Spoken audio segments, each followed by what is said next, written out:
Hey, hello guys, it's How to Tech Simplified back again with another easy tutorial, and today I'm going to show you how to actually link and connect your eBay account to your Discord account.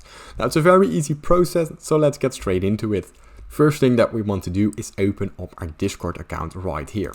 Now simply sign in and go to the bottom left of our screen where the user settings appear right here. Now inside the user settings you get a load of options to choose from. We're going to the connections right below devices right here. Now this is the tab we're looking for, add accounts to your profile. And as you can see right here is the eBay option. Now simply press it. What this will do, it will open up a different tab on your browser, as you can see right here, and here you can sign in to your existing eBay account. Now from here, once they both have been linked, you can use them simultaneously.